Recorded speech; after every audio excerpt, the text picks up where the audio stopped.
네, 여러분 안녕하세요. 2023년 서울시 집합건물 시민 아카데미 시작하도록 하겠습니다. 네, 저는 한국집합건물진흥원 이사장 김영두입니다. 오늘은 김건호 변호사님을 모시고 관리인 선임 제도에 대해서 자세히 살펴보도록 하겠습니다. 먼저 김건호 변호사님 소개해드리도록 하겠습니다. 네, 안녕하세요. 예, 김건호 변호사라고 합니다. 자칭 집합건물 해결 변호사라는 타이틀을 가지고 열심히 집합건물에 관해서 연구하고 관련 사건들 또 시행사나 관리회사 또 소유자들을 대리해서 많은 자문 활동을 하고 있습니다. 네, 반갑습니다. 예. 김 변호사님은 주로 집합건물 분야에서 많이 활동을 하시나요? 아니면 다른 사건들도 많이 하시나요? 예, 어떻게 하다 보니까요. 집합건물 쪽이 저희 전문 분야가 됐고 몇 년 동안 하다가 보니까 거의 의뢰인들도 뭐 집합건물 관련 시행사나 관리회사들 그리고 소유자들 분들께서 많이 의뢰인으로 계십니다. 네, 관리인 선임 신고 제도에 대해서 사실은 네. 제가 김 변호사님한테 여쭤볼 내용들이 너무 많기 때문에 이제 다른 내용보다는 먼저 그 질문부터 들어가도록 하겠습니다. 예. 먼저 관리인 선임 신고 제도에 대해서 알아보기 전에 관리인이란 개념이 무슨 개념인지부터 이제 설명을 해주셔야 될 것 같은데 예. 네, 관리인에 대해서 좀 설명을 예. 부탁드립니다. 관리인이라고 하면은 관리단의 대표자잖아요. 관리단은 무엇이냐? 집합건물 구분 소유자들의 단체를 관리단이라고 하는데 이 관리단의 대표자, 즉 뭐 구분 소유자들의 대표를 관리인이라고 통상 하지요. 그래서 뭐 건물마다 명칭은 조금씩 다를 수 있어요. 뭐 네. 관리단 회장, 뭐 관리단장, 관리단 대표 이런 명칭을 쓰는데 집합건물법에서는 관리인이라는 명칭을 쓰고 있습니다. 그러면 관리단의 대표자라고 말씀하셨는데 예. 보통 우리가 주식회사의 뭐 CEO 같은 예. 뭐 대표이사라든지 아니면 무슨 뭐 이사장, 대표이사 예. 이런 개념이라고 생각하면 돼요. 네, 그렇게 보시면 돼요. 뭐 어쨌든 단체 대표자시니까요.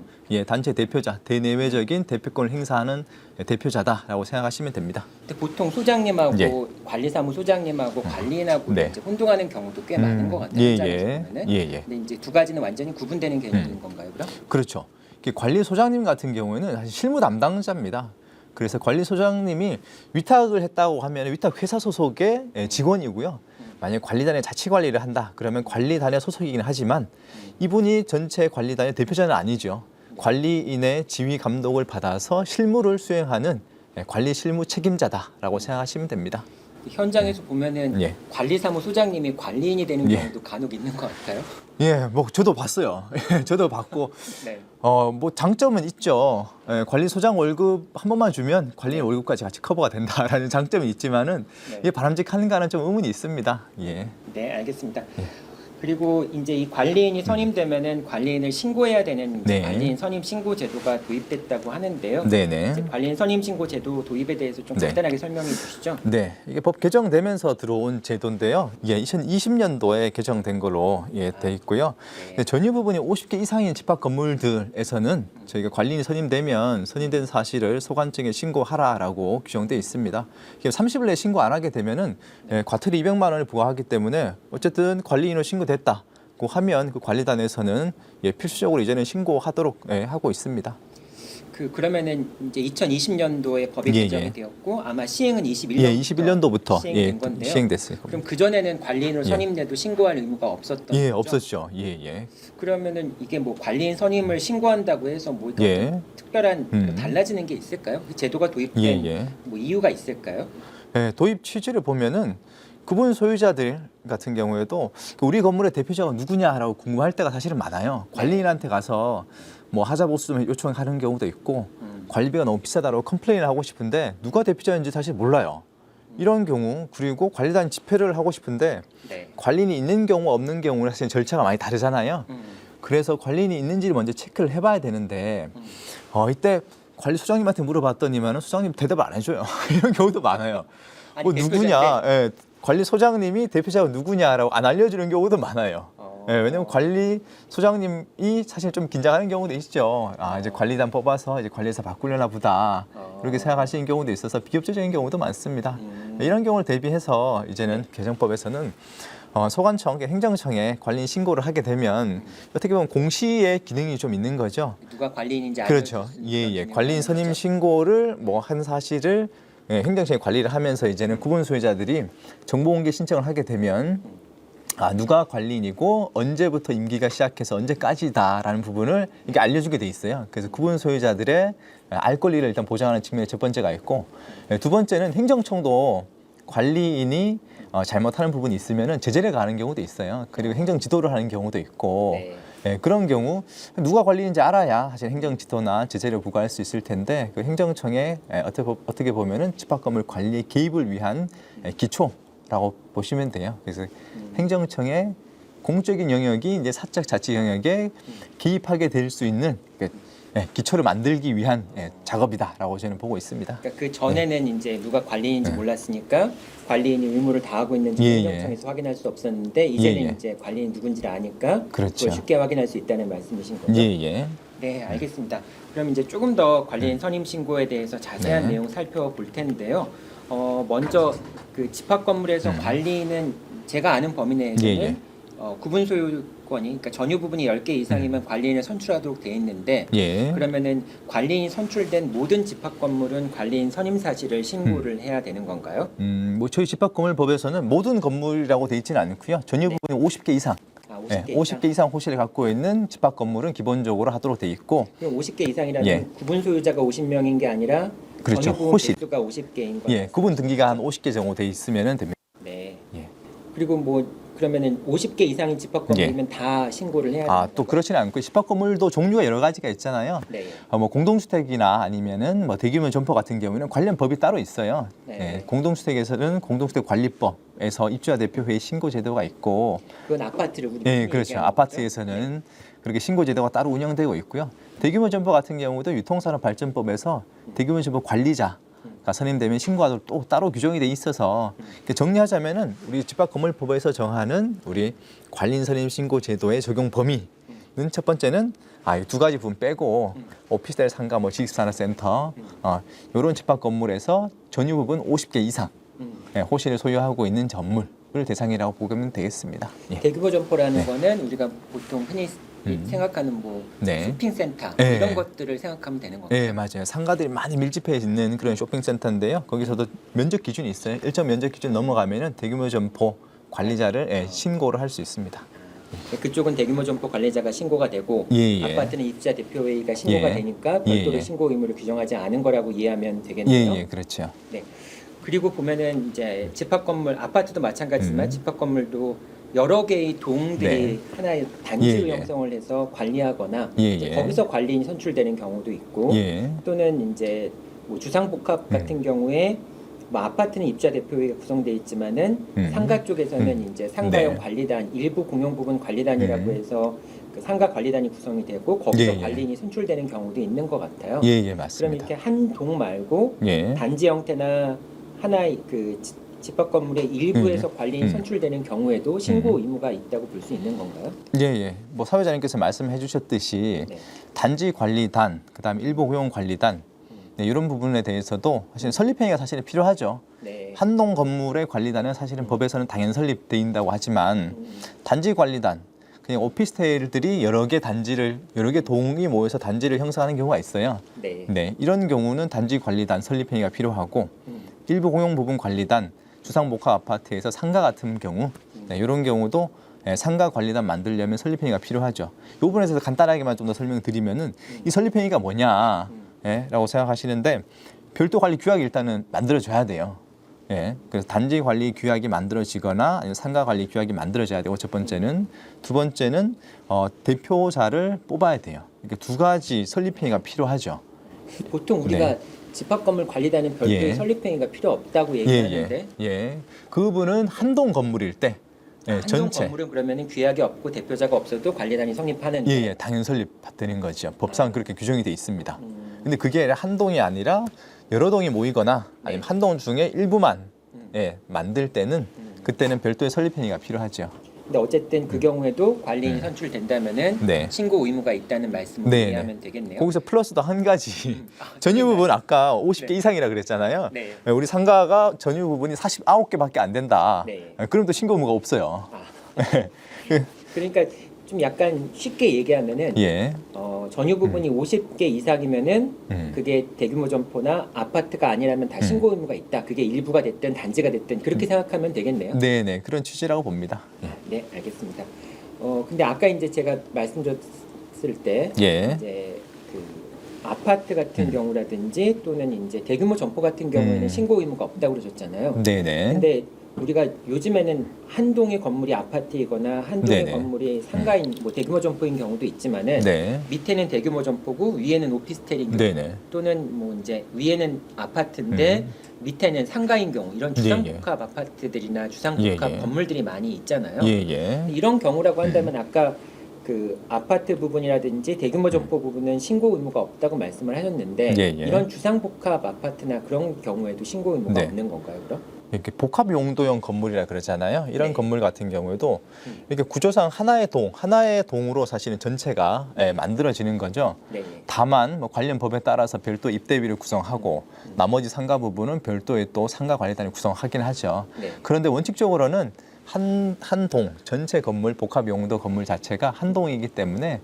한 동의 전체 건물 관리단은 당연히 설립돼 있다라고 보이고요.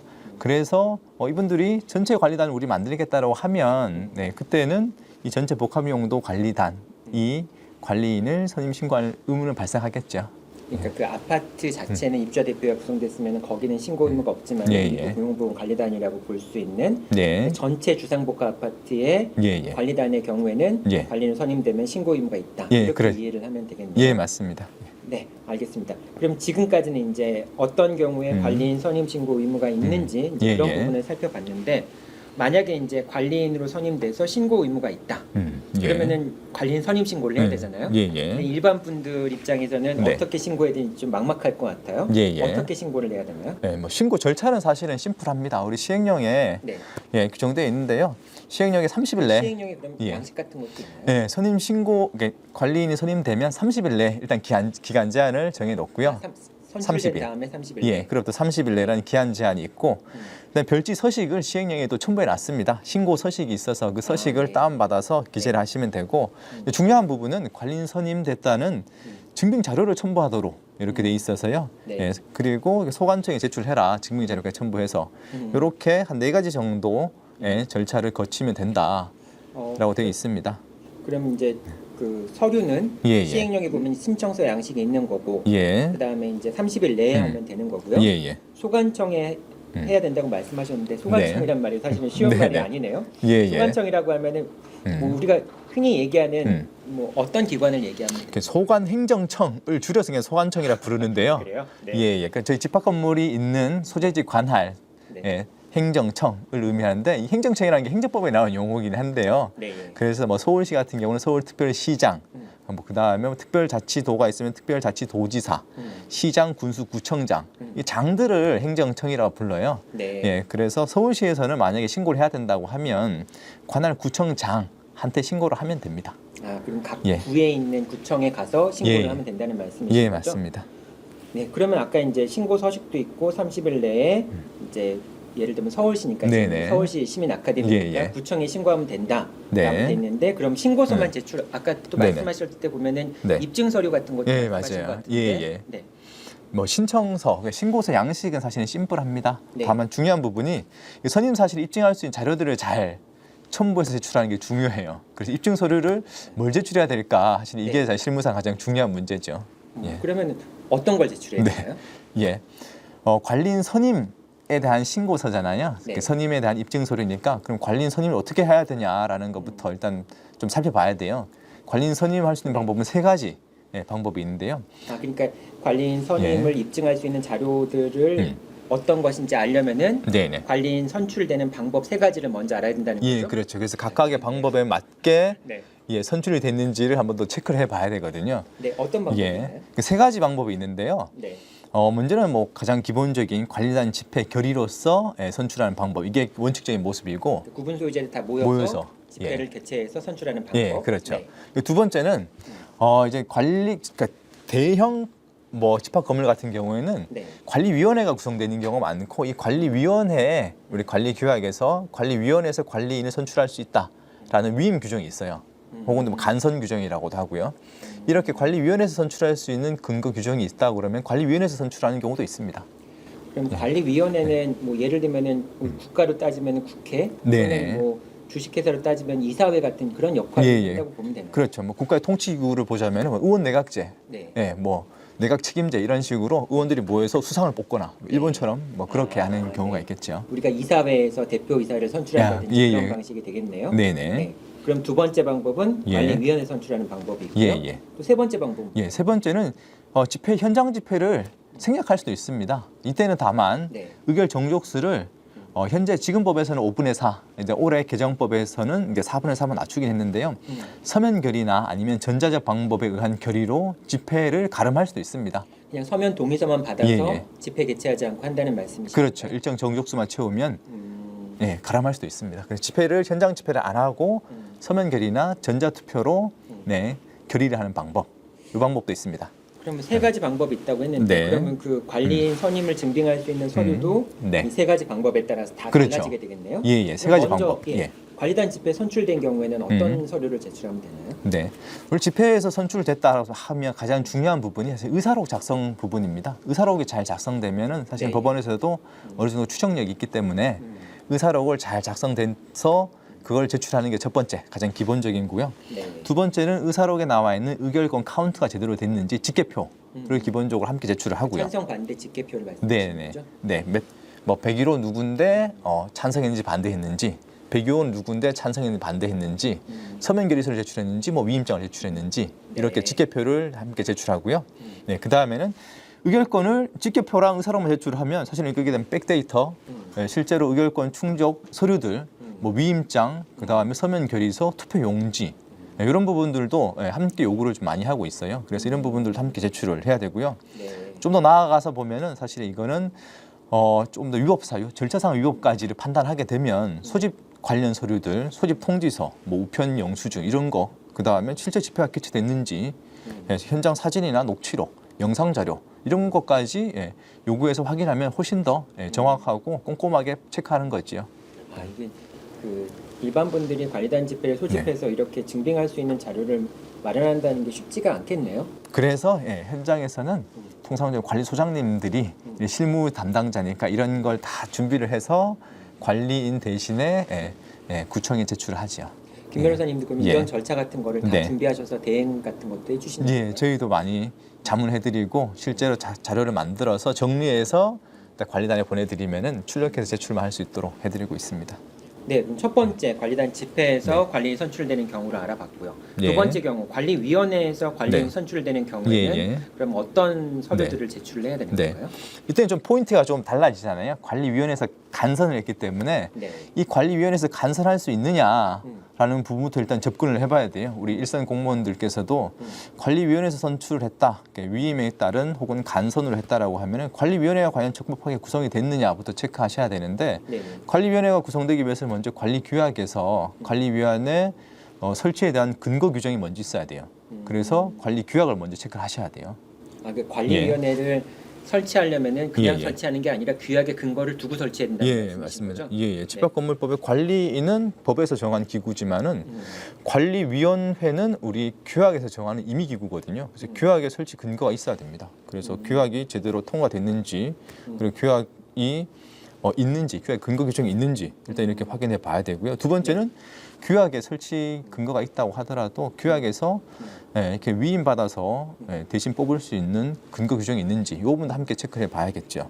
아, 그러니까 관리인을 관리위원 선출할 수 있다라고 예, 하는 예. 근거 규정이 있어야지만 된다는 예, 말씀이신 예, 거죠? 맞습니다. 예, 그러면은 규약은 예. 제 추측에는 예. 김 변호사님께서 말씀하실 때 규약을 반드시 제출하라 이렇게 될 것 예, 예. 같은데 맞나요? 예, 규약을 네. 확인해야 됩니다. 사실은. 확인하셔야 된다. 예, 예. 관리위원회에서 선출하는 경우는 규약을 확인하셔야 됩니다. 예, 그 다음에는 이제 관리위원회 의사로 기본적으로 네. 관리위원회에서 뽑았기 때문에 관리위원회 의사로 관리위원회에서 관리인을 뽑을 수 있는 의결 정족수를 충족했는지 이런 부분들을 확인해야 되고요. 좀 더 꼼꼼하게 확인해야겠다라고 하면 사실 관리위원들이 제대로 뽑혔는지 네. 그것도 전체 관리단 집회에서 뽑는 거잖아요. 관리위원들을 그 의사로까지 좀 더 확인해 봐야 되는 경우도 있을 수 있습니다. 예. 상당히 예, 예. 어려운 일이네요. 예, 네, 예. 그럼 이제 마지막 세 번째 방법은 서면 동의서에 의해서 관리를 예, 예. 선출하는 경우도 있다고 말씀해 주셨는데요. 예, 예. 그럼 이 경우에는 어떤 서류들을 제출해야 되나요? 이때는 좀 더 심플합니다. 네. 이때는 의결 정족수를 충족하는 게 사실 제일 중요하잖아요. 그래서 의결 정족수를 했는지에 대해서 예, 서면 결의서 또는 뭐 전자투표로 했으면 전자투표 내역, 그다음에 전자문서로 했으면 전자문서 출력본 이런 부분들을 통해서 일단은 의결 정족수를 채워줬는지 근거서류를 제출하고 이 근거서류를 정리한 직계표, 예, 그다음에 서면 결의를 통해서 하는 경우도 사실은 뭐 회의록이나 의사록을 만들기도 해요. 뭐 예, 결과표 형태로 언제부터 언제까지 어떠한 방법으로 예, 서면 결의나 전자투표로 진행을 했다. 그리고 이러이러하게 지금 받아서 예, 결과가 이렇게 나왔다. 예, 이렇게 만들죠. 그렇게 뭐 서면 결의, 전자투표, 회의록 이런 부분도 함께 제출하면 더 좋지요. 예. 보통 서면 결의 동의서를 받을 때 우리가 이제 개별적으로 개인별로 서면 동의서를 받는 경우도 있지만은 예. 뭐 아파트 같은 데 보면은 네. 이렇게 소장님들이 예. 연명부를 들고 다니면서 예, 예. 이제 소유자 명부를 들고 다니면서 호실마다 이렇게 예, 사인 예. 받는 경우 있잖아요. 예, 예. 이런 경우도 네. 서면 동의로 인정될 수 있는 건가요? 저는 그렇게 해본 적이 한 번도 없긴 해요. 실무에서도 그렇게 하는 경우를 서면 결의를 그렇게 하는 경우 사실은 거의 드물긴 해요. 근데 그렇게 할 이유 자체가 일단은 서면 결의를 하시면은 좀 부담스러워 하시는 분들이 있어요. 네. 그래서 남들을 위해 썼던 부분에 뒤에 연명만 하면 좀 간편하게 할 수 있고 부담이 좀 줄어드니까 그렇게 하시긴 하는데 사실은 바람직하지도 않고 법원에 가면은 사실은 깨질 경우도 많아요. 서면 결의 효력 자체가. 연명식으로 하면. 예, 왜냐하면은 네. 인적사항을 사실은 자세히 기재를 해야 돼요, 사실은. 근데 연명부에 자세히 기재할 수 있나? 성함, 그다음에 주소, 전화번호, 네. 서명. 그게 다 기재를 해야 되는데 일단 그게 좀 라인이 좀 부족할 수 있다. 그리고 두 번째는 각각의 찬반 의사표시가 정확하게 돼야 되는데요. 안건이 하나라 그러면은 좀 가능할 수도 있어요. 옆에다가 찬반 이렇게 뭐 관리인 한 사람 예. 누구를 뽑는다 안 뽑는다 예, 예. OX로 하는 경우는 네네. 가능할 수도 있는데. 예, 그런데 뭐 후보자가 여러 명이거나 아니면 안건이 막 두세 가지예요. 그런 경우에 몰아서 세 개를 그냥 하나에 체크를 해버리면은 이거는 서면 결의가 이렇게 무효화될 가능성이 매우 높습니다. 사실은 여러 개의 안건은 하나의 의사표시를 하면은 이건 분리해야지 하나로 하면 안 된다라는 게 판례 입장이어서요. 어쨌든 말씀을 듣고서 예. 저도 사실은 되게 좀 헷갈리긴 하는데 어쨌든 예, 세 예. 가지 방법에 따라서 예, 예. 입증할 수 있는 서류들이 다 다르다 네네. 정도로 제가 이해를 하면 네. 되겠습니다. 자, 그러면은 뭐 또 이제 궁금한 것이 이제 관리인 선임 신고가 어떤 법적인 효력을 갖는지 의미를 예. 갖는지 이제 그 부분을 좀 넘어가야 되겠네요. 예. 일단은 제일 궁금한 게 관리인 선임 신고 의무가 있는데 네. 만약 관리인을 선임됐어요. 근데 선임됐는데 신고를 하지 않으면은 그럼 예, 예. 관리인이 아닌 건가요? 그 관리인 선출 결의의 효력 언제부터 발생하는 것이냐? 네, 그렇죠. 예. 집회에서 선출된 시점부터냐, 아니면 신고된 시점부터냐라는 부분인데요. 혼인하게 되면 혼인 신고를 예. 해야지만 그렇죠. 법적인 부부관계를 인정해요. 그렇네요. 예. 결혼식 한다고 해서 사실 법적으로 인정되는 네, 거 그렇죠. 아니에요. 사실혼 관계만 인정되지. 네. 근데 여기서는 저희 집합 건물에서는 그렇게 보진 않고요. 네. 우리 집회 결의에서 통과됐다. 하면 결의 시점부터 사실 원칙적으로 예, 관리인으로 인정되는 거고 신고는 행정청에 이렇게 관리인이 뽑혔다는 사실의 신고에 불과하기 때문에 그걸 기준으로 하진 않습니다. 그리고 제가 이제 현장에서 보면은 네. 관리인이 선임돼서 신고를 해서 이제 뭐 접수까지 됐는데 예. 근데 이제 반대편 구분 소유자들이 예, 예. 이거는 이제 관리단 집회가 사실 적법하지 않게 개최가 돼서 선출된 것이다. 네네. 실제로 또 이제 그런 경우도 있었고요. 예, 예. 그래서 관리인 선임 신고를 취소해달라고 하는 경우도 또 종종 있는 것 같아요. 네네. 근데 제가 듣기로는 그게 안 된다는 얘기를 많이 들었는데 예, 예, 예. 근데 왜 그 선임이 네. 무효가 됐으면 선임 신고도 네. 취소해줘야 되는 거 아닌가요? 예, 그 관리인 선임 신고의 법적 효력이 네. 뭐냐라는 것부터 일단 살펴봐야 되는데요. 네. 이게 어쨌든 권리 의무, 그 구분 소유자들의 권리 의무에 영향을 끼치는 그런 행정적인 처분으로 볼 수 있느냐, 아니면 단순히 그냥 선임된 사실을 그냥 신고하는 사실행위에 불과하냐 이런 문제긴 한데요. 뭐 아직까지는 우리 집합 건물 관련해서 여기에 대한 판례는 아직까지 저는 확인을 못했고 시행된 지 아직 뭐 예, 얼마 정도밖에 안 돼서 됐으니까. 거기에 대한 네. 분쟁이 사실은 발생을 아직까지는 안 한 걸로 저는 알고 있고 발생했다고 해도 예, 그 부분 때문에 어떤 관리하는데 어렵고 그러지는 않은 게 예, 사실은 뭐 우리 입주자 대표 회의에서도 사실은 신고했다고 하면 거기에 대해서 다툼 뭐 법원에 와서 다투겠다고 하면 법원이 안 받아주거든요. 그러니까 신고를 예. 뭐 취소해달라든지 예, 그런 예. 소송을 제기하면 안 예, 받아주지는 않습니다. 네, 단순히 그냥 행정적 신고하는 행위에 불과하다. 그렇다면 우리 집합 건물에서도 마찬가지로 판단할 가능성이 매우 높죠. 그래서 법적으로 다툰다고 하더라도 법원의 심사 대상이 아닐 수가 있습니다. 그러니까 지금은 일단은 그냥 행정청에다가 이렇게 뽑았습니다라고 예, 얘기만 예. 하는 거지. 예, 예. 그거를 무슨 뭐 신고한 다음에 취소해달라든지 네. 이런 걸 할 수는 없다는 말씀이신 거죠? 예, 근데 예. 아직 이거는 이제 법이 시행된 지 얼마 되지 않았으니까 네. 대법원에 의해서 뭐 이제 확정되기 전까지는 예, 이제 예. 그 우리가 그 해석론상으로 말씀해 주시는 거라고 보면 이해하면 될까요? 예, 예. 아직까지는 뭐 정리된 그런 판례나 법리는 아직 없는 걸로 알고 있습니다. 그러네요. 이제 시행이 네. 된 지 2년 조금 넘었으니까 조금 더 지켜보긴 해야 되겠네요. 네. 근데 어쨌든 그러면은 만약에 법원에서 관리인 선임 결의가 무효라고 하는 그런 판결이 네. 있더라도 예, 예. 관리인 선임 신고를 취소해달라고 하는 거 네. 그것도 이제 안 되겠네요. 그럼. 네. 원칙적으로 뭐 신청권이나 청구권 자체는 일단 없는 거로 보이고요. 다만 뭐 행정청에서 직권으로 좀 뭐 취소를 하거나 아니면은 정정을 해달라, 뭐 정정 관리인으로 다시 정정해달라 이렇게 촉구를 한번 해볼 수 있겠죠. 근데 예. 그것도 아직 받아들일지 안 들을지 예, 뭐 예. 이런 게 정확하게 관행이 형성돼 있는 것도 그렇죠. 아니라고 예. 볼수 있고요. 그런 법적인 권리는 일단은 없다라고 일단은 보이긴 해요. 그러면은 네. 사실은 우리가 이 관리인 선임 신고라고 얘기하지만은 신고가 된 다음에는 아까 이제 말씀해 주셨듯이 예, 예. 모든 사람이 신고된 분을 관리인이라고 생각하기 쉽잖아요. 예, 예. 그러면은 이 관리인 선임은 무효인데 네. 이 신고는 취소가 안 된다. 네, 그럼 네. 어떻게 해야 되나요? 그리고 행정청에서는 네. 사실 그런 부분은 민사적인 부분이기 때문에 법원을 통해서 판결을 받아와라. 그리고 실제로도 민사 관계잖아요. 개인 간의 권리 의무 관계니까. 그래서 법원을 통해서 뭐 직무집행 정지 가처분을 신청하거나 아니면은 뭐 결의 무효 소송이나 아니면 관리인지 부존재 확인 소송 이런 확인 소송을 통해서 법원을 통해서 해결하는 것이 원칙적인 방법이라고 보입니다. 예. 그럼 어쨌든 그럼 빨리 이제 또 관리인을 뽑아서 신고를 하는 네네. 식으로 문제를 해결할 수밖에 없겠네요. 그렇죠. 법원의 결정이 그렇게 나온다고 하면 그 결정을 사실은 소유자들한테 보여드리고 보여드리고 예, 행정청에 신고가 돼 있긴 하지만 이분은 관리인이 아니다는 법원 결정이 나왔습니다라고 설명을 하고 새롭게 관리단 집회를 하고 새로운 관리인 선출되면은 다시 신고를 해야겠죠. 네, 이제 사실 더 궁금한 게 많지만은 이제 시간 관계상 예. 마지막 질문 드리도록 하겠습니다. 예. 그 예전에는 이제 관리단이 이제 통장을 만들거나 그러려면은 예, 예. 또는 이제 어떤 수익 같은 게 발생을 하면은 이제 고유번호증을 발급받거나 사업자 등록을 해야 되는 경우가 있잖아요. 예, 이제 예. 그때 대표자가 기재되는 경우가 있었는데 예, 예.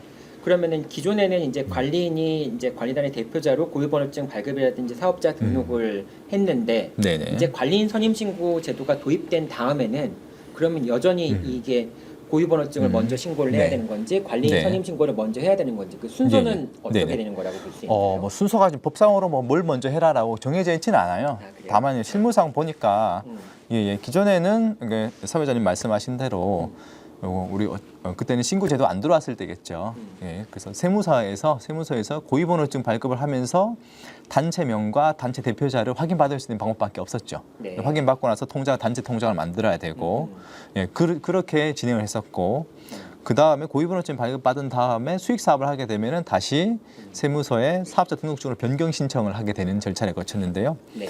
지금 세무서에서는 이제 관리인 선임 신고 제도가 도입돼 있으니까 기본적으로 확인하는 서류 플러스 우리 행정청에서 받았던 우리 관리인 선임 신고 뭐 수리 통지, 뭐 수리 알림 이런 공문을 좀 함께 제출해 달라. 이 공문까지 확인한 다음에 고유번호증이나 사업자 등록증을 내주겠다. 이런 입장으로 진행하시는 것 같아요. 예. 지금은 그러면 예전에 세무서에서 했던 예, 일을 예. 이제 구청에서 약간 구청에서 넘겨받는 그런 형식이 되네요. 예, 그런데 구청 담당자들이 이제 조금 더 법률 지식이 좀 더 많아야 되겠죠.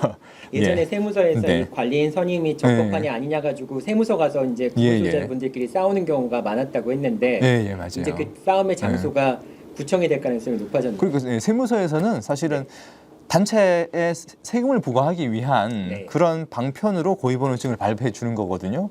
그 적법한 관리냐 여부냐는 사실은 상관이 원칙적인 체크 사항은 아니긴 했는데 어쨌든 내부 지침으로 잘 체크를 해왔어요 세무서에서도. 그런데 이제는 우리 행정청에 관리인 선임 신고가 들어왔으니 행정청에서 1차적인 심사를 해서 선임 신고 여부를 알려주라, 공문을 내려주라. 예, 거기에 따라서 본인들은 이제 확인을 하면 2차적으로 확인하겠다 이런 입장인 것 같습니다. 네, 김건화 변호사님과 같이 이제 관리인 선임 신고 제도에 대해서 알아봤는데 참 어려운 부분이 상당히 많네요. 예. 이제 아무래도 제도가 시행된 지 2년밖에 안 되다 보니까 이제 아까 김 변호사님 말씀 들어보니까 앞으로 조금 더 논의가 성숙해져야지만 되는 부분들도 있는 것 같고요. 예.